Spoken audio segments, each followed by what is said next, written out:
ranking every state based on how good it feels to come out as a poop. Hawaii is pretty interesting. This feels good. We just got a little few tiny ones. Idaho, dude, it's so thick down here. This part would feel decent. Oh my God, there's red there. Illinois, perfect. Not perfect, but holy dude. There's this little bump here, but I don't think it matters. Like that's almost perfect shape. Indiana, this would feel good. Iowa, that is really wide. That's gonna hurt. Same thing with here, even wider. You're gonna have to go with red. Kentucky, perfect. Just flip it a little bit and then we're chilling. Louisiana, oof, that would hurt. That's red. Look at that right there.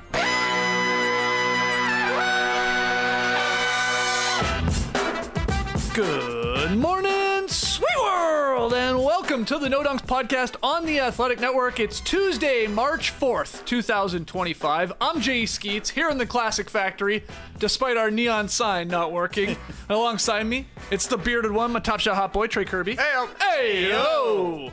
And over yonder, making the magic happen, super producer JD. Hello. There he is. And still paying off his pick'em loss from last month. Heavy is the head that wears the throne. It's Tass Mellis. I got a footstool today. I feel quite extravagant right now. I mean, look at me. This is ridiculous. I don't know if I complained about my legs being sore, but somebody felt the need to put in a footstool here in the bathroom. So not an official potty squatty or squatty potty or whatever the heck it's called. Just a regular old stool. Yes, okay. I guess so. It does feel better. I guess it will help for the potential hemorrhoids. It takes a little pressure off the buttocks. Okay. So I've got somewhere to put my feet. It does look hilarious. I do recommend. I've never actually used one at home, but apparently it does help. For exactly what that cold open was talking about. Right. The way things come out of you. That, man, we just had a cold open about the way states look like feces. How fitting. Yeah, we're having quite the week here. JD's having way too much fun doing this. Yes. I'm telling you right now. Yes.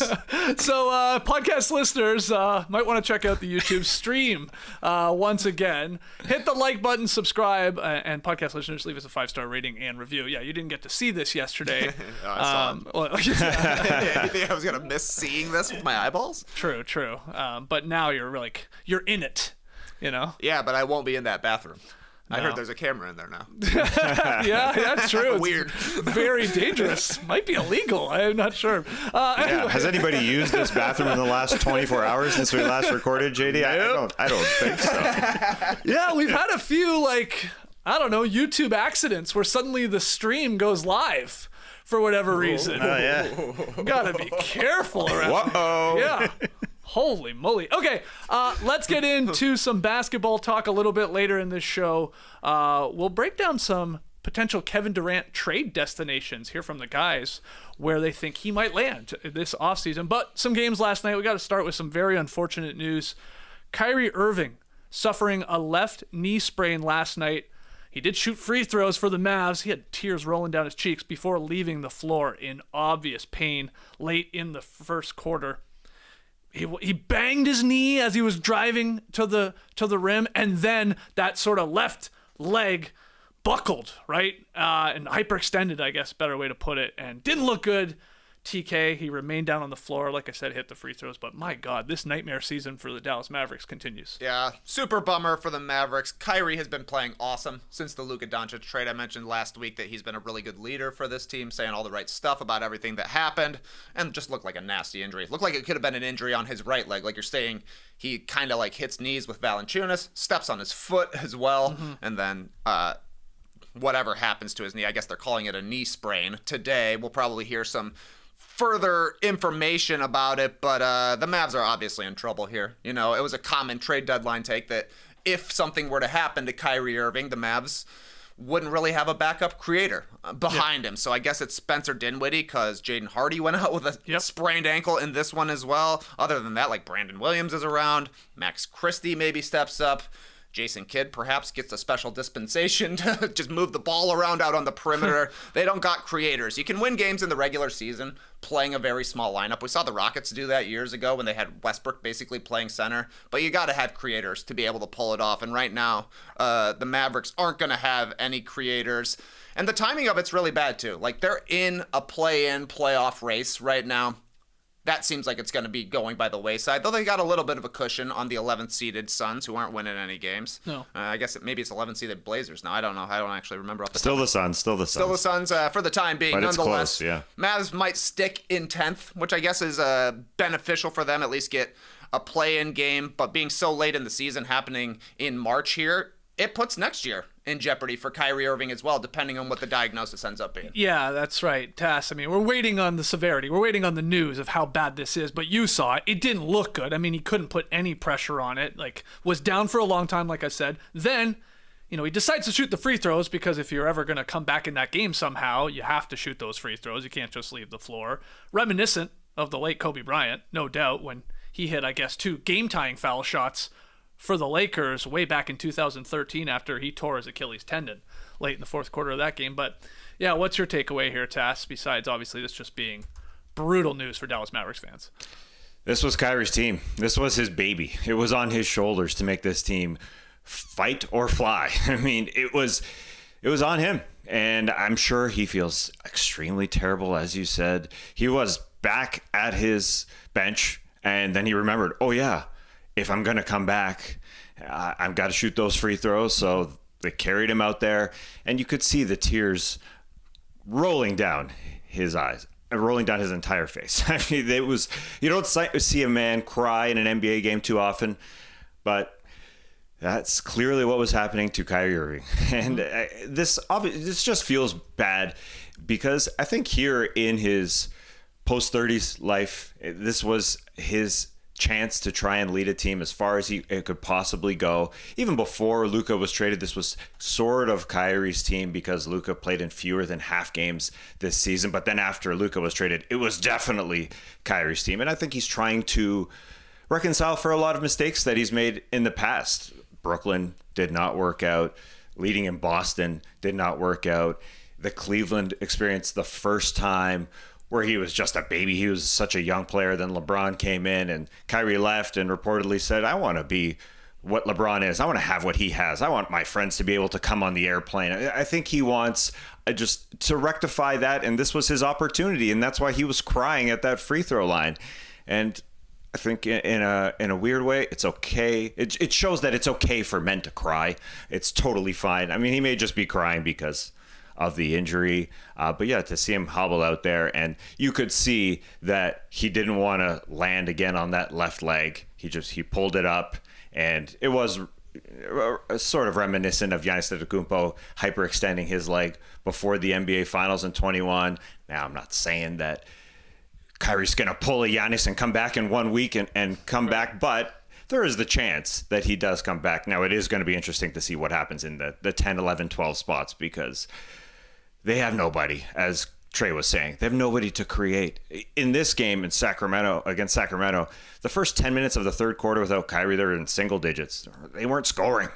And so they picked it up a little bit, but yeah, it's going to be rough. Still without, obviously, their top 3 big guys. Anthony Davis is one of the guys out there in street clothes helping Kyrie Irving hobble around. Derek Lively II still out. Daniel Gafford still out. You added the Hardy news. I mean, just like insult to injury to injury, I guess, with his right ankle sprain, having to leave this. We had a lot of guys leaving NBA games last night. There were a ton of injuries across the board. So, yeah, it's just a matter of, like, are the Suns so bad or are the Blazers playing too much of a catch-up to overtake, I think, the Dallas Mavericks for that 10th seed? Otherwise, they're just sort of going to back their way in, probably to maybe 1, maybe 2 games in a play-in tournament.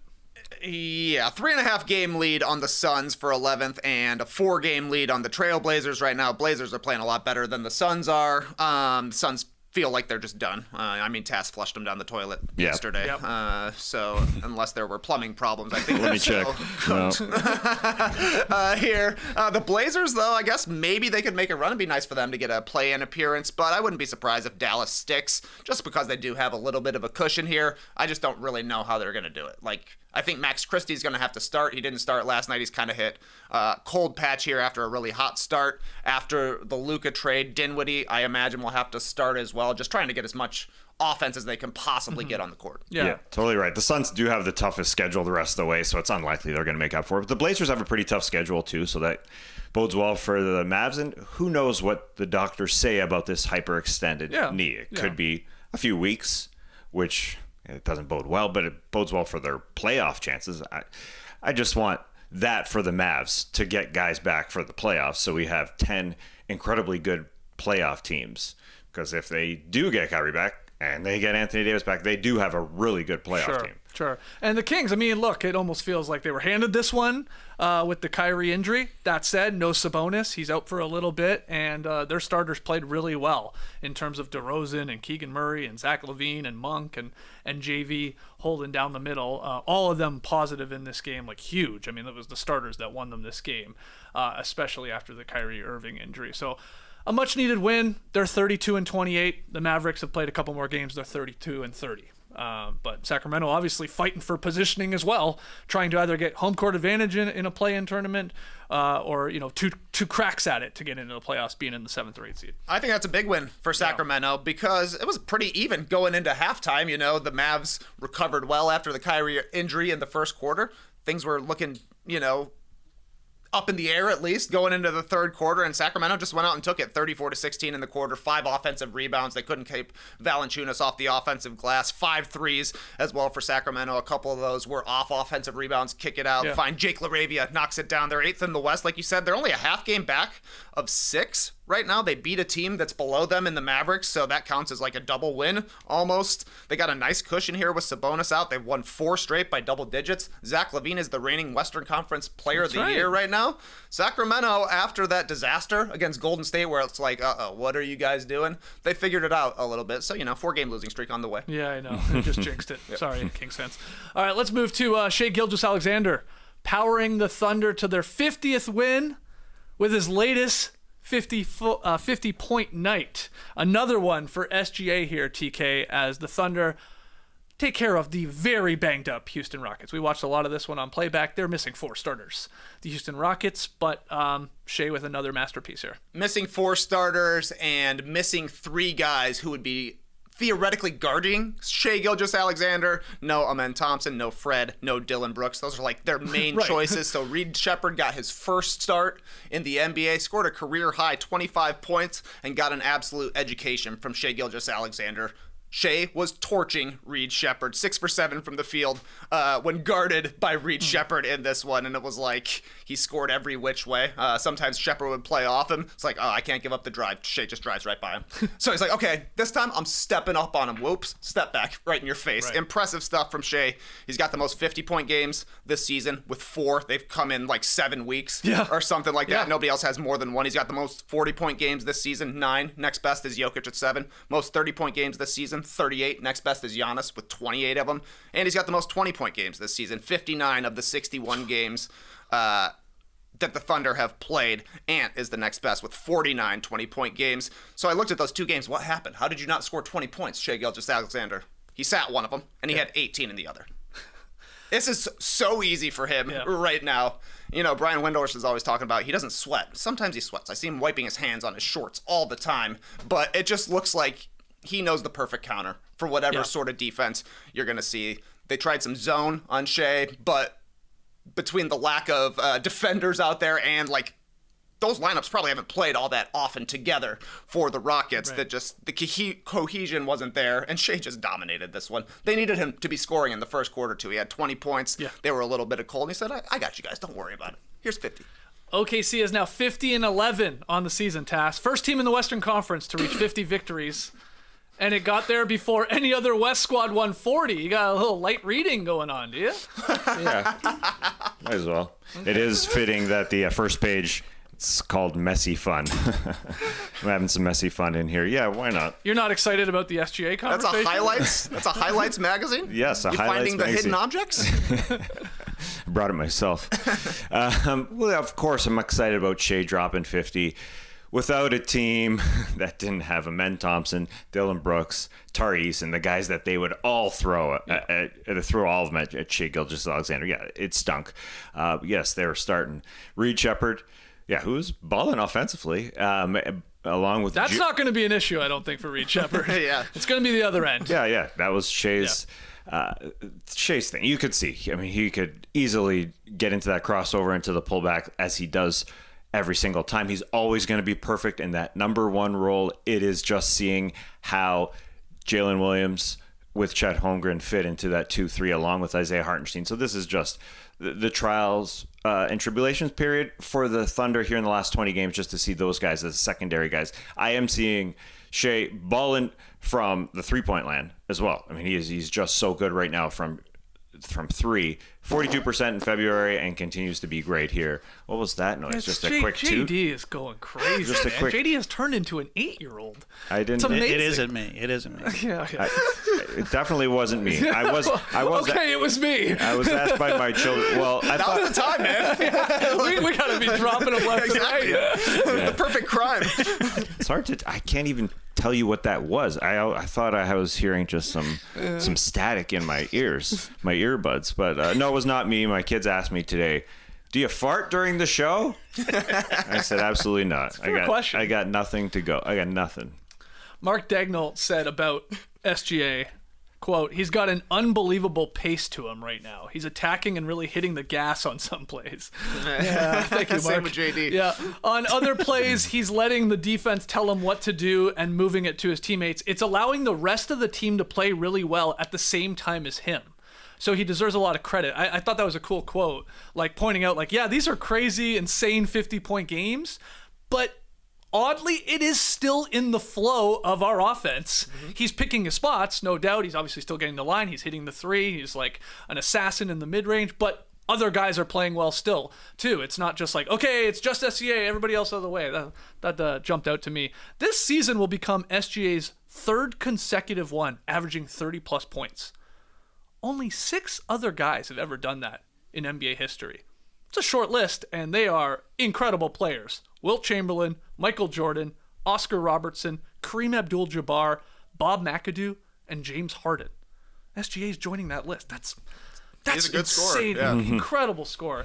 And man, this MVP race, it's like a heavyweight fight over the last couple of months.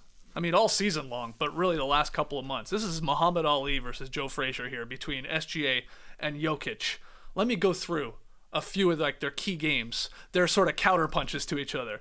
Let's start with SGA's career high 54-point night, right? He did that in late January 22nd. The next night, Jokic counters with 35 points, 22 rebounds, 17 assists in a win. All right. January 29th, so a week later for SGA, he stays hot. He scores 52 points.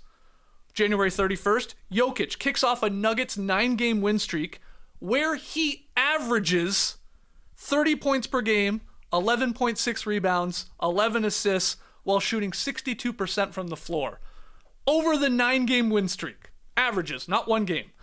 SGA, he takes those punches on February 3rd. He scored 34 points in 22 minutes in a blowout win over the Bucks. OKC's next game, SGA goes for 50 points, 8 boards, 5 assists. Meanwhile, OKC's on a 7-game win streak, so they're also racking them up. On February 24th, Jokic notches a career-high 19 assists against Indy. He follows that up with 2 more triple doubles on the road. And then last night, SGA scores 51 on 30 shots. Man, this is unreal, these two guys. It's a 2-man race.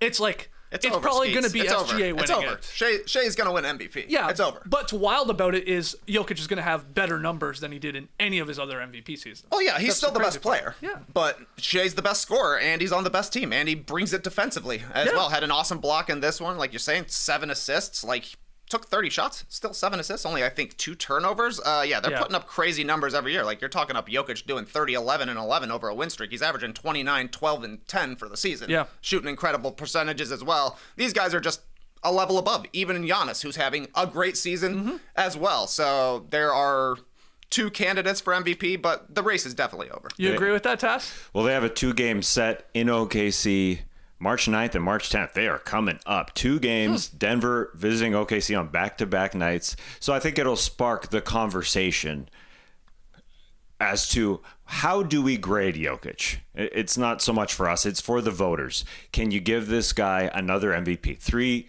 in 4 years, it just doesn't happen very much in NBA history. So I think that part of the discussion will happen. Because as Trey was saying, Jokic is having the better season.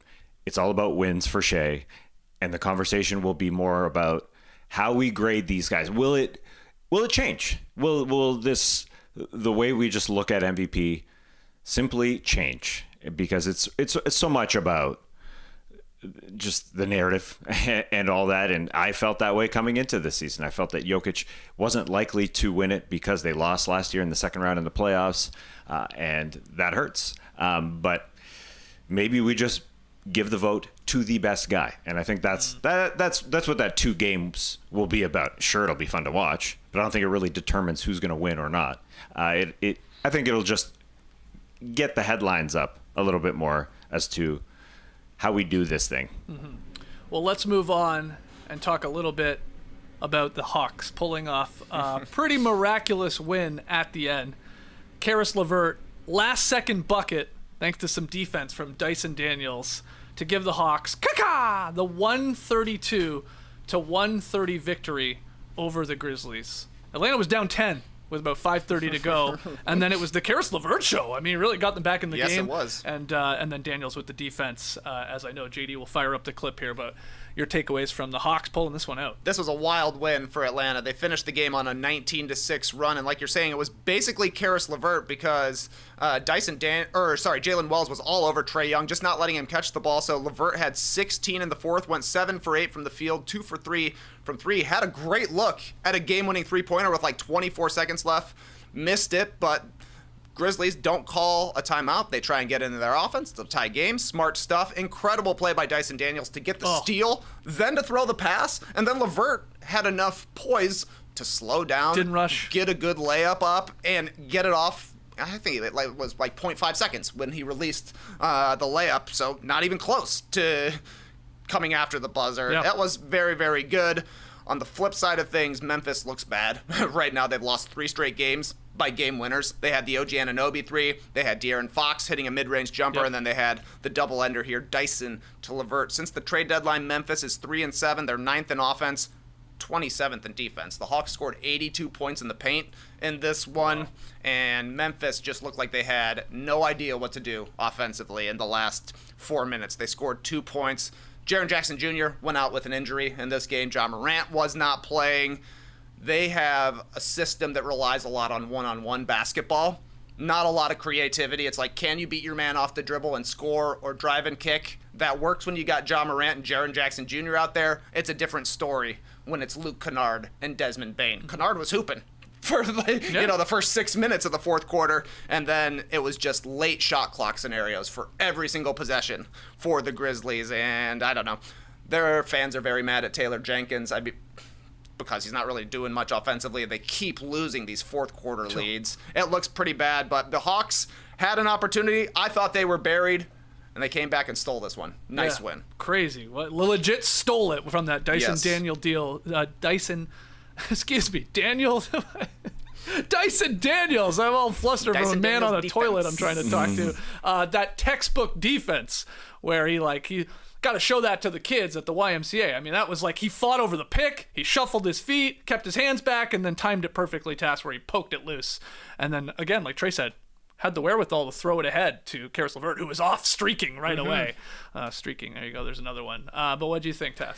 Yeah, the second Dyson Daniels steal to seal a game this season. His first one was prettier against De'Aaron Fox. I think how he bodied Fox and held him up. This one, Desmond Bane kind of just gave the ball away. He losing the ball. Desmond Bane, a bad close to this game because, as Trey was saying, no Morant, no Jaren Jackson Jr. to close this game. We have all been wondering who are the closers for this team as they struggle in fourth quarters, and Desmond Bane traveled just a minute before that and gave this ball away here. It strictly kind of just gave it away, although Dyson Daniels was in a perfect spot to grab a ball because that's what Dyson Daniels does, the most steals since 2019 in an NBA season. Great season for him. obviously. It is worrisome for the Grizzlies. Number one, Jaren Jackson Jr. got hurt in the first 2 minutes of this game, and that's why the Hawks dropping 50 points at the paint in the first half. Yeah, because there's no one there. And then 82 for the game. It's a huge number. And they always come back at the end of games. That's what the Hawks do. They're down 10 with 5 minutes left. It's always just, let's scramble and get it done. And they got it done. Caris LeVert, beauty Euro step to finish that baby off. So a fun ending. Although, the worrisome part here is the Grizzlies are trying to run up and down the floor and beat teams with fast break points and are struggling in those fourth quarter moments. But the running's going to stop in playoff games when playoff defenses are getting back. We all know that. And so the worrisome part is, Desmond Bane, can you be that guy? Jaren Jackson Jr., can you be that guy? Sometimes they can. And I thought against the Knicks on Friday night, Ja Morant was that guy. He was looking spectacular. But, on the other side, a Brunson and OG combo got him.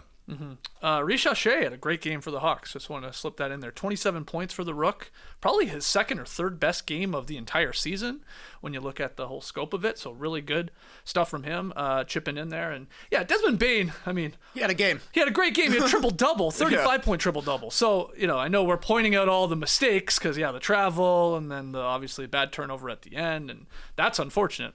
For the most part, he played really damn well. He didn't score in the fourth quarter, though. No.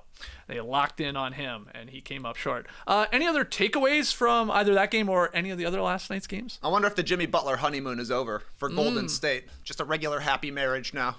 Came in, looked awesome, 18 points a game, 5 rebounds, 5 assists in his first 6 games with the Warriors.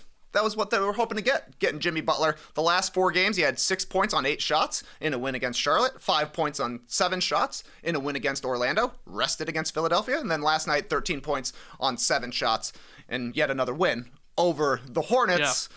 So I'm like, is this Jimmy just kind of settling into regular season mode where I will play hard when you need me to play hard? That was a problem in Miami. Pat Riley called him out for it, right. But look, they won these 3 games where Jimmy was taking single-digit shots here. They're against Charlotte twice and Orlando. These are teams that Golden State, playing as well as they have been, should beat. I think Jimmy sees the schedule and says, we can beat those teams with me hardly going at it here. But he's hardly going at it here. That's disappointing. Yeah. I thought this team was supposed to be ramping up for the playoffs, trying to figure things out. Things are still working good for him because they've seen a favorable schedule, and Jimmy still is helping the team. Even if he's not trying to take over, but this is the stuff that was driving Pat Riley crazy. Sure. Not getting the full Jimmy when that's what they're paying for. Right. So they're back from the honeymoon in Fiji. We're just living now. Now you're like, we got to worry about bills and the yard work. Got to go to the grocery store. Yeah. Got a dinner plan. We're having veggie burgers tonight. Interesting. Something to keep watching, though they got the victory, like Trey said, Tass. The worrisome part is the injuries, because we're all wondering, will Jimmy have the Tom Thibodeau effect here at some point of his career? Didn't play last year in the playoffs. He did sit out that Philadelphia game, according to the team, because of back spasms. Mm-hmm. So the fact that he came back, you could look at it as a good sign. But the single-digit shots are definitely happening from Jimmy. And I just wonder what's going to happen in the playoffs, in the postseason. Are we going to get a full-throttle Jimmy? Maybe yes. Maybe he is waiting for this time, because we know that he doesn't give it all every single game in the regular season. Mm-hmm.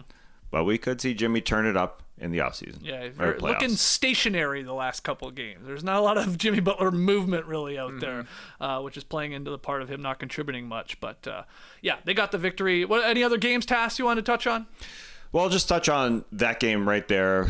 I was interested in Charlotte. It is our Nut Dust Bowl entry that looks like the worst team right now. So I wanted to see what they could do against Steph coming back to his hometown. So I was listening to the broadcast. I heard Brandon Miller, who is out most likely for the rest of the season because of a cast on his right hand because of a wrist injury. He said that he is beating everybody with his left hand in shot competitions. Wow. No one has beaten him. No one.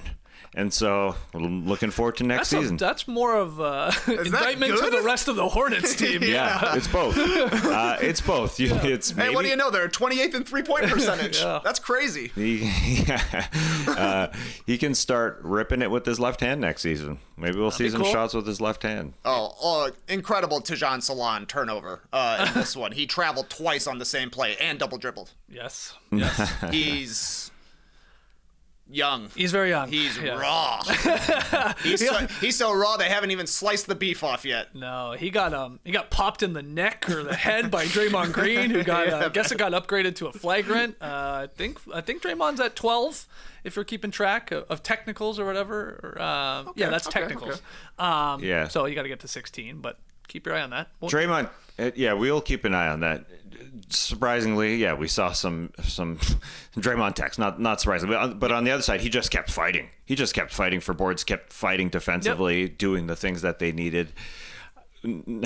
What didn't surprise me was listening to the broadcast. We know our man Eric Collins always screaming when the Hornets do something. LaMelo! Yep. But he would do it. It's a classic Hornets thing where they have a terrible possession. Then LaMelo would get the ball back and shoot a ball, and he'd hit a three to bring them from 12 down to 9 down. LaMelo! Eric Collins just can't help himself. No. He just has to. It doesn't matter where they are in the game. It's so strange seeing this team play. They just have bad possession, then they'll have an okay one. LaMelo shoot off one leg. Sure, it might go down, but this team is just pretty disappointing overall.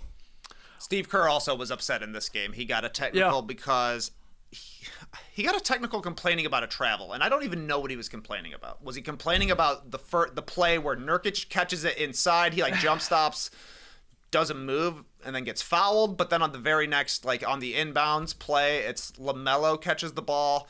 He maybe travels on the possession. That's when Kerr got the tech, was after LaMelo caught it after the screen and roll. He basically says he wants more travels called. It would be good for the game because footwork is the basis of the game. I thought that was a good point. It definitely is. But he also is everybody in the stands saw it was a travel. I was like, you cannot trust fans in the stands. They don't know the rules. No. He did say, I saw Steve say after watching film, he saw his own team travel 4 times in Saturday night's loss to the 76ers, and none of them were called. So he's being fair about this. He's like, not only are you blowing missed foul travel calls on the other team, but you're not even calling them on our team. So let's get better. So he wants he wants the officials to get better at calling travels in this league, Tess. He's not wrong. No, he is right. He's right. They do it better, and it's the one thing international referees are a little bit better at. Calling travels. The traveling and the carrying of the ball is happening more in NBA games, and I guess Steve Kerr is just talking to the Referees Association. He's just speaking straight to them. Hey, fix it, because it is a little annoying, and I know people are getting a little bit more just angry watching guys come down the floor and carry a little bit, travel a little bit. That's understandable. That's something they can rectify. I mean, it was just last year where guys like Trae Young would just sell some contact and they would get a foul. Not anymore. Yeah. They rectified that. It's gone down for sure. Oh, yeah. Big time. All right. Well, we'll see if they start calling these travels. I highly doubt it. Yeah. I honestly don't want more travels. You don't want more travels? We don't need more whistles and stoppages. I like highlights. Okay. I mean, I always post the highest dunk score from the night. The other night, Giannis had it, and it was a travel. He definitely travels. And all my comments, that's a travel. I was like, well, yeah, they didn't call it. Yeah. It's a dunk. It's 2 points. But I understand your concern. Terrence Mann had a hilarious one last night as well. Yep. All right, well, let's pivot here from last night's games because barring a miracle turnaround, the Phoenix Suns are going to fall way short of at least expectations this season. They're 28-33. Good enough for just 11th in the West, just ahead of the 12th seeded Blazers, despite having the highest payroll in the league. So it's bad. It's very bad in Phoenix. And because of this, NBA insiders like Windy and Shams, they're reporting that Phoenix is ready to make real changes this summer and will look to trade Kevin Durant in the offseason. The franchise already tried to trade him at the deadline. KD essentially blocked that trade to the Warriors. He had no interest in moving mid-season or rejoining his old team. But this begs the question, If everyone knows Durant is going to be dealt, where will he land? What will that deal look like? Who should take a risk or not? So let's talk it out here and start with you, Trey. I mean, the question is simple. Is there a favorite of yours, the best Kevin Durant sort of trade destination? Or if you even want to start, like, should any team, considering his age and obviously his costs and all that, want to be in the KD sweepstakes? You still think he's got something left to contribute to a team? KD's obviously got something left. The guy's still a 30-point-per-game scorer. He's shooting an incredible percentage, specifically from the mid-range. He's shooting great from three as well. Doesn't get to the rim as often, and like you're saying, he is older. He's going to be 37 at the start of next season, and after this year, when the Suns miss the playoffs, Kevin Durant will have won 2 playoff series in the last 5 years. He will have won 0 playoff games in the last 2 seasons, including this one and the sweep last year at the hands of the Timberwolves, who everybody picked the Timberwolves, not me, but everybody else picked the Timberwolves. At this point, Kevin Durant to me is a finishing piece. He's not a foundational piece of your team. You would need him as like your number 2 scorer at the max, I do believe. And the question, there's a few questions that need to be answered first, like what's the cost going to be? Because that is a huge thing. The cost for the Suns has been too much. This is a huge part of the reason why they've been a disappointment this season. They were better before they traded for Kevin Durant. The Bradley Beal thing was the final nail in the coffin, but they traded away a lot of their depth. Then they involved Durant in some of these personnel decisions, which led to Nurkic replacing DeAndre Ayton and another rotation piece potentially, and Tamani Kamara going out as well. So they've seen a lot of brain drain in Phoenix and haven't had a way to really bring it back. So what's going to cost to get KD? Because he even said to Draymond, he's like, yeah, I just didn't want to move to a team that's going to have to pay to get me because then there's nothing left. Yeah. So that's tough. The Suns, we got to figure out what they want. Do they want to like retool around Devin Booker? Who they say they are not trading. I mean, they are coming out and saying that. This guy is having the most anonymous season. Yeah. We haven't talked about Devin Booker hardly at all. Mm-hmm. We've talked about Durant and Beal way more. Or do they actually want a full-on rebuild? Doesn't seem likely. Matt Ishbia doesn't seem like that's something he would want to do. And then I think the playoffs are going to answer a lot of questions. Like if Houston falls short, they maybe are interested in Kevin Durant. But in general, I think young teams should just keep brewing on what they're doing. OKC, I would say, is a massive no on trading for Kevin Durant and bringing him back. Even if they fall up even if shockingly short in the playoffs? Even if mm-hmm. You're not considering trading. If they get swept in the first round, maybe it's different. Okay. But outside of that, you're not trading a Hartenstein and a Caruso or a Dort and whatever draft capital it would take for a KD. I wouldn't. Interesting. Tass, okay, well, let's start with that. You agree with that sort of like OKC? If it was a disaster in the playoffs and they flamed out very early because they expect to obviously compete for a championship, so I assume conference finals or bust, probably finals or bust, would they at least consider a KD trade, or should they?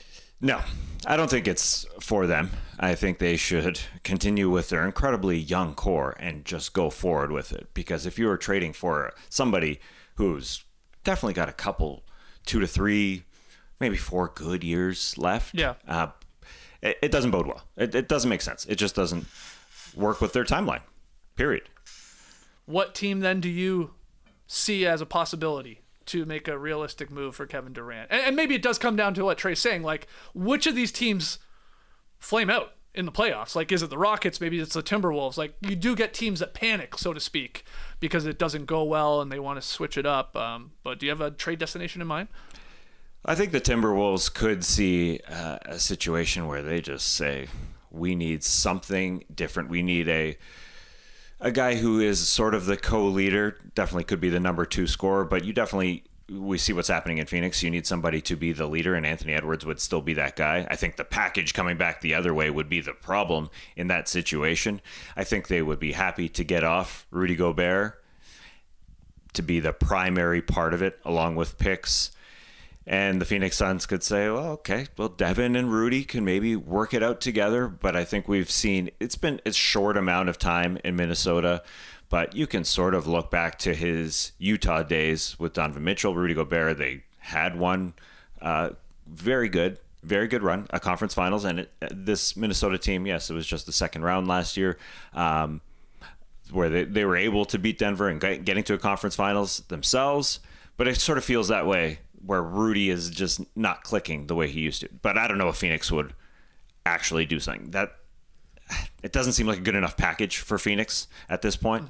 I think it's more likely they would trade Julius Randle than Rudy Gobert. Gobert seems like a big piece of what they're still trying to do, even if he's taken a little bit of a step back. But I don't mind Minnesota as well. He would be a clear upgrade over Jaden McDaniels. Jaden McDaniels. Den. This is the only one I get messed up on. Jaden, yeah. I always remember it with Every single time, I got to remember. It's defense. Yeah, that's what I do too. D for defense I because Well, he's every such a other good player defender. in the NBA is named Jalen. Yeah, right. And this is the one situation where Jaden is better than Jalen. Yeah, usually, yes. Jalen. That is confusing. He's the exception that proves the rule. But I think Minnesota is like the perfect kind of spot for him, where they're still a younger team because Anthony Edwards is young. You know, DiVincenzo is on the younger side. Naz Reid, I don't exactly know how he would fit into the plans here, but Gobert's a little bit older. Like, they're kind of caught in between timelines, so I can see Durant fitting there. I think Dallas makes a lot of sense. They would just become the Suns all over. They're the old team with nothing in the future, so we might as well just try and win with these old guys now. I wonder if the Kyrie Irving injury throws a wrench into those kind of plans. Also, the last Kyrie KD partnership didn't end perfectly as well. And then Miami, I think, is a team that should be in the mix as well. They're always trading for superstars. As for young teams, Houston is a little bit interesting because I think they're going to need a real offensive superstar at some point. And then Detroit, I think, could maybe get in the mix. Yeah. Though, they're so early that I don't think they should do it either. Right. And yeah, and like what's coming back in theory in a hypothetical KD to Detroit trade? It's like Mostly Tobias picks, Harris, probably. yeah, picks. Maybe one of their young guys, like a Ron Holland. Like, you're not giving up a Sar Thompson. Like, he should be untouchable, no. I think, for Detroit. Maybe Ivy, obviously out right now. Yeah, the Heat's interesting, Tass. You know, like Trey said, that's what Pat Riley does. He chases superstars, and they've struck out on a couple. But could they entice Phoenix with a Wiggins, I guess a Terry Rozier sort of deal to make the money work? I don't know if a young guy has to be included, be it a Jaquez or a Ware. I think they would have 2 picks after the draft. Maybe that's enough to get it done. Do you see something there? That would have KD going to the East, too. I mean, get out of the West. Help your chances to maybe go far. I don't know. What do you think? I don't think there's enough there for Matt Ishbia when it comes to the star level. I mean, Matt Ishbia sold everything. He told James Jones, you go make this deal for Kevin Durant. I don't care what you say.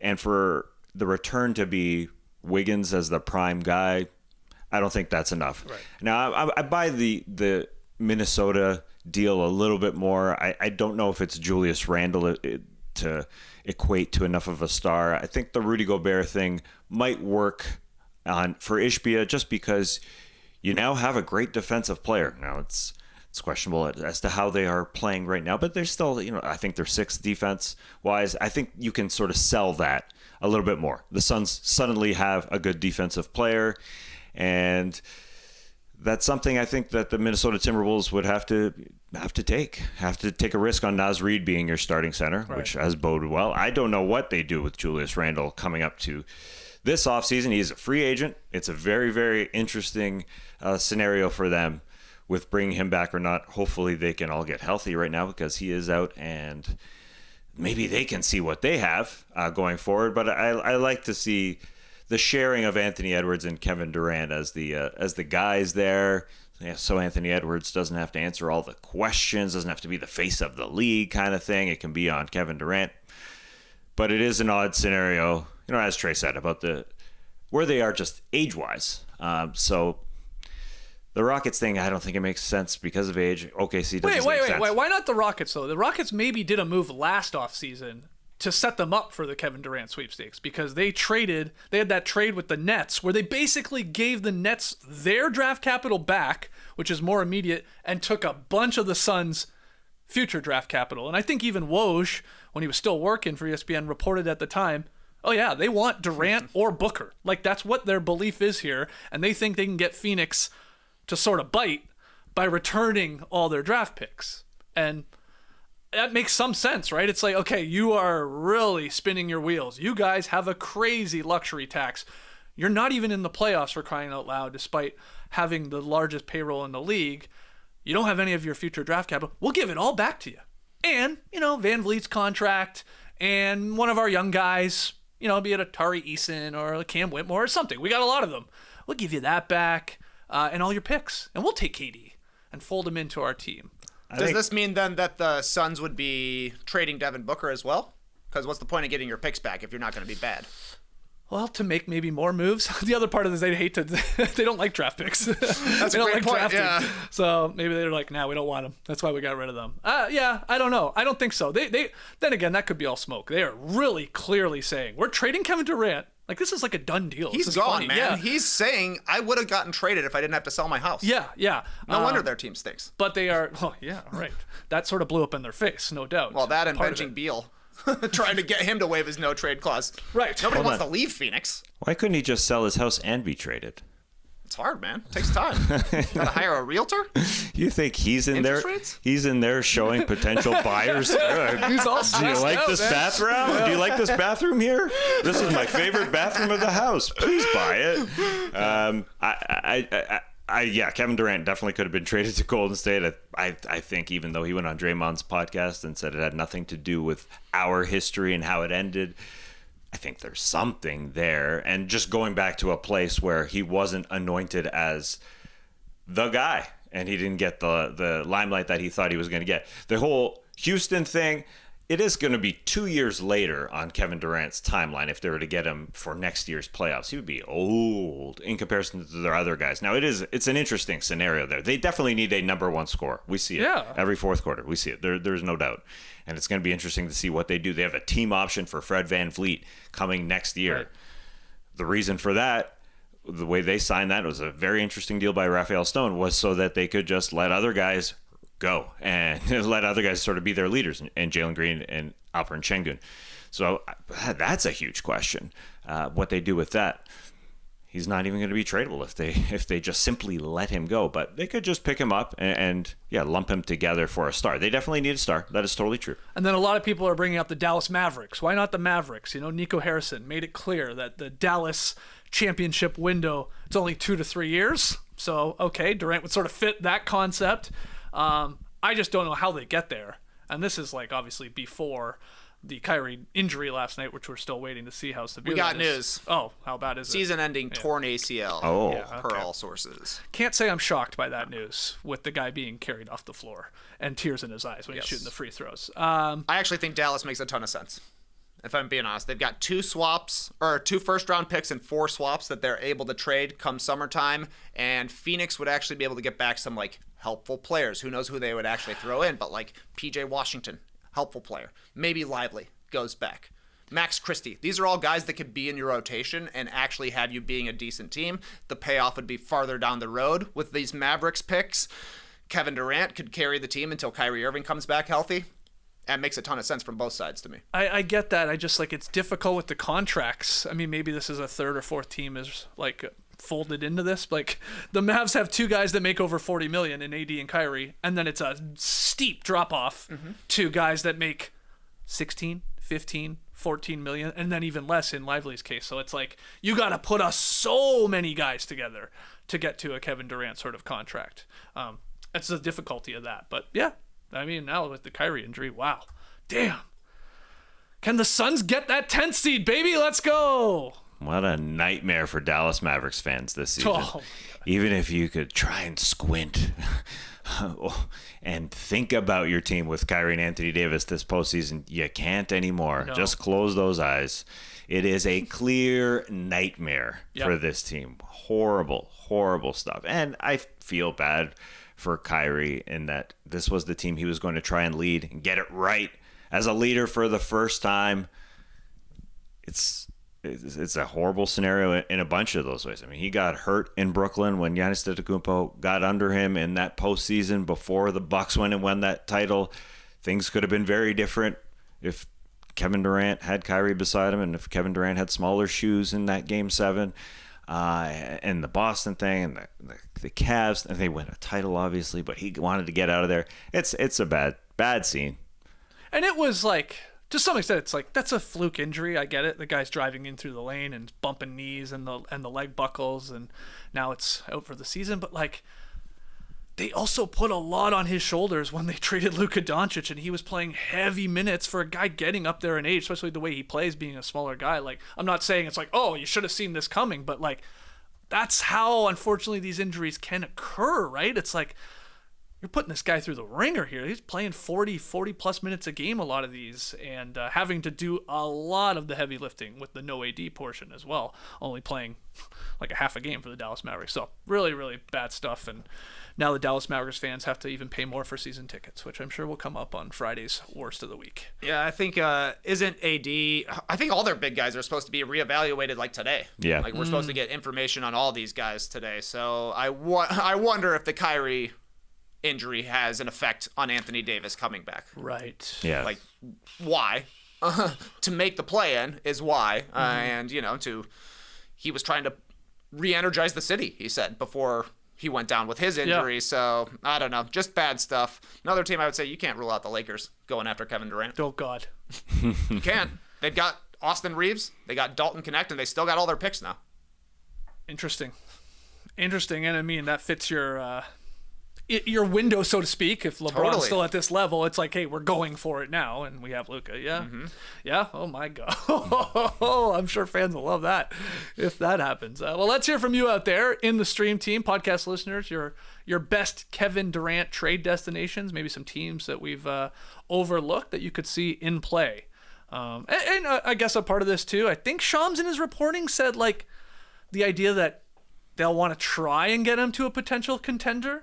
Right, Kevin Durant, I think. Well, that's a Jimmy Butler situation, right, where it's like he's going to want an extension for a team, and he's not signing an extension with the Chicago Bulls, Sure. for instance, Sure. He wants to try and win another title. To go to a team that has a chance to obviously compete. Yeah, that's a good point. And it gets them the most back. Quite often. That's the team that's going to want to try and win a championship with Kevin Durant is going to give up the most. So, yeah, it's good for every side. Let's get to Pick'em game tonight. Quickly, Tass, you got a victory. I backed with you. We got the Blazers winning last night. Yeah, you said you didn't want to back me because I stunk in February. But I said, you know what? The Blazers are just a better team than the Philadelphia 76ers. Philadelphia 70 Stinkers is what Tass calls them from the can. So Yes, I do. Where are we going tonight? We're going to the Philadelphia. No, we're going to the New York Knicks hosting the Golden State Warriors. They continue their trip going into New York. It's on TNT. Knicks are favored by 4.5. Because the Warriors are on a back-to-back, I suppose. That should be the big part of it. We'll see if Jimmy Butler does suit up, as we just talked about. Just sat out against those Philadelphia 70 Stinkers because of his back spasms. Trey and I think that the Knicks will cover against Golden State. Got to win by 5 or more. Esh and Skeets are taking the Warriors. Why are you taking the Warriors, Skeets? Yeah, I'm expecting, I guess. Steph Curry in Madison Square Garden. Always excited for that show. Jimmy, yeah, maybe he's like, TNT. Oh, New York City. Okay, I'll bring my best game. There's that. The other part of the equation is the Knicks play a lot of close games. Over the last little bit here, the last 3 games. They always play clutch games. They're always close. So, Knicks could win this, but I think it could be within, 4 points, 3 points, 2 points. So that's why I'm sort of thinking the Warriors cover. That's my reasoning. It's good reasoning. Thank you. I was thinking the same thing. It very well could happen. I don't know why I took the New York Knicks in all honesty. Honestly, flip a coin with this stuff. Because, they play close games. That being said, Jimmy is very, very important to this team, so I wonder if he plays tonight. Okay. All right, we'll call it there. I do want to remind everyone, got a little save the date for you. If you are in the Atlanta area, maybe you're coming here for the second round of March Madness, because I believe Atlanta hosting some of those games in the second weekend. We're going to be doing a live show / pizza party. I'm not even kidding. We're going to have a live show on March 27th at the 7 Stages Theater in Little 5 Points here in Atlanta. So no link. Very handy for us. Why do you say that? Well, it's in our city. That's great. Yeah. That is a great flights. thing. No flights. Right here. It's gonna be, we're not missing this one for sure. You guys book your hotels yet? I'm staying at Bass Lofts. I'm staying at the Claremont. Oh, nice. Downstairs. Nice. Ooh, sexy time. So yeah, we will have a link for you to get tickets. I believe they're going to be $25, but we are going to have a lot of fun finally doing a live show. It's been a while. We didn't have one at All-Star Weekend, so we wanted to do one here around the March Madness. We're not the biggest college basketball fans, but it's going to be right here in our backyard. We're going to be sauced up. Tabasco sauced up. That's right. So March 27th, we'll share that link for you soon. I assume those tickets are going to go pretty quickly. Tass, well, we'll have to bring the toilet hat. That could be fun. Yeah, I'll like it there better because I won't be in a bathroom. Yeah. I'll wear it. I will wear it. I was trying to think, we could bring all of our pick and payoffs. Like, I have the Interstellar, space costume. We've got 3 costumes. I got a pickle. You had the pickle. Yeah. Wow. Now it's a costume party. Costume pizza party? It's a costume pizza party. March 27th, again, we'll have more information in the future. But let's call it there. We're back tomorrow. Tass will still be on the can. Of course. Hit the like button, subscribe, podcast listeners, 5-star ratings, and review. Hopefully I can get this neon sign working, but I don't know. I don't think so. I think it's dead. I believe she's dead. Just tubes. You were good to us. You're a good sign. Yeah, you're good. All right, till then, Clipper Bros. You heard it here first. Have a great time. Turn up. Love you guys. Awesome. Thanks for joining us. And remember, a footstool in the bathroom, it's good for you, but not when you have it under your feet for an hour. I'm not using it tomorrow. Oh, wow. Because I got to get up yesterday. I feel bad moving it and getting up with it, but my legs are literally, I can't move it. My legs are asleep. Oh boy. We were putting this guy through the Embrace the day, people.